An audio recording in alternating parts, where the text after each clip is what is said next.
നമസ്കാരം എല്ലാവർക്കും പുതിയൊരു വീഡിയോയിലേക്കു സ്വാഗതം. മലയാളത്തിൽ ഏറ്റവും കൂടുതൽ തരം ഗമായി മാറാറുള്ള റിയാലിറ്റി ഷോയാണ് ബിഗ് ബോസ്.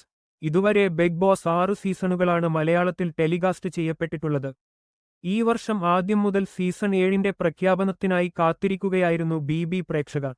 സാധാരണ എല്ലാ വർഷവും മാർച്ച് മാസമാകുമ്പോഴേക്കും ബിഗ് ബോസ് തുടങ്ങാറുണ്ട്. എന്നാൽ മെയ് പകുതിയായിട്ടും സീസൺ 7മായി ബന്ധപ്പെട്ട പുതിയ അപ്ഡേറ്റൊന്നും വരാതെയായപ്പോൾ ബി പ്രേക്ഷകരും നിരാശയിലായിരുന്നു. ഇപ്പോഴിതാ കാത്തിരിപ്പിന് വിരാമമിട്ട് ബിഗ് ബോസ് സീസൺ 7ന്റെ ആദ്യ പ്രൊമോ പുറത്തുവിട്ടിരിക്കുകയാണ് അണിയറ പ്രവർത്തകർ. മോഹൻലാലിന്റെ പിറന്നാൾ ദിനത്തിൽ അദ്ദേഹത്തിന്റെ സോഷ്യൽ മീഡിയ പേജിലൂടെയാണ് ലോഗോയുടെ പ്രൊമോ എത്തിയത്. ഇതോടെ മോഹൻലാൽ തന്നെയാണ് സീസൺ 7ന്റെയും അവതാരകൻ എന്നതിൽ വ്യക്തത വന്നിരിക്കുന്നു. ഇത്തവണ വളരെയധികം വൈവിധ്യം നിറച്ചാണ് ലോഗോ അണിയറ പ്രവർത്തകർ തയ്യാറാക്കിയിരിക്കുന്നത്. സ്വർണ്ണ നിറമാണ് ലോഗോയിലാകെ നിറഞ്ഞു നിൽക്കുന്നത്. അതുകൊണ്ട് തന്നെ ലോഗോയുമായി ബന്ധപ്പെട്ട് പ്രേക്ഷകരിൽ നിന്നും ഭിന്നാഭിപ്രായങ്ങൾ വരാനുള്ള സാധ്യതയുണ്ട്. സീസൺ 6 പോലെയാകാതെ അർഹിക്കുന്നവർ കപ്പുയർത്തട്ടെയെന്ന് ആഗ്രഹിക്കുന്നുവെന്നാണ് ഏറെയും കമന്റുകൾ.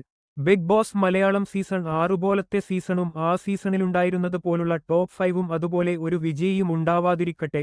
നല്ല മത്സരാർത്ഥികളെയും നല്ല ബിഗ് ബോസ് ക്രൂവിനെയും പ്രതീക്ഷിക്കുന്നു.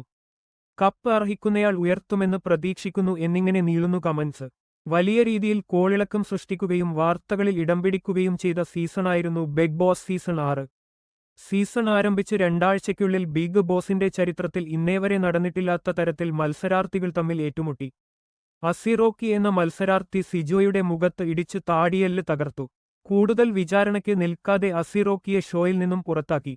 ഇടിയുടെ ആഘാതത്തിൽ സാരമായി പരിക്കേറ്റ സിജോ പിന്നീട് ഏറെക്കാലം ചികിത്സയിലായിരുന്നു. സീസൺ 6ൽ വിജയിയായത് സെലിബ്രിറ്റി ഫിറ്റ്നസ് ട്രെയിനറായ ജിൻഡോയായിരുന്നു. മോഡലായ അർജുൻ ശ്യാം ഗോപനായിരുന്നു ഫസ്റ്റ് റണ്ണറപ്പ്. ജാസ്മിൻ, ഋഷി, അഭിഷേക് ശ്രീകുമാർ തുടങ്ങിയവരായിരുന്നു ടോപ്പ് 5. പണപ്പെട്ടി ടാസ്കിൽ പങ്കെടുത്തു വിജയിച്ചത് വൈൽഡ് കാർഡ് എൻട്രിയായി എത്തിയ സായ് കൃഷ്ണയായിരുന്നു. 6ാം സീസണിൽ 6 പേരാണ് വൈൽഡ് കാർഡ് എൻട്രിയായി എത്തിയത്. എന്നാൽ പ്രതീക്ഷിച്ചതുപോലൊരു പ്രകടനം കാഴ്ചവെക്കാൻ ആർക്കും കഴിഞ്ഞില്ല. ജിൻഡോയും ജാസ്മിനും നോറയുമായിരുന്നു സീസൺ 6ലെ കണ്ടന്റ് മേക്കേഴ്സ്. ഈ വീഡിയോ നിങ്ങൾക്ക് ഇഷ്ടമായി എന്ന് വിചാരിക്കുന്നു. കൂടുതൽ വീഡിയോകൾക്കായി നിങ്ങൾ ഈ ചാനൽ സബ്സ്ക്രൈബ് ചെയ്യാൻ മറക്കരുത്.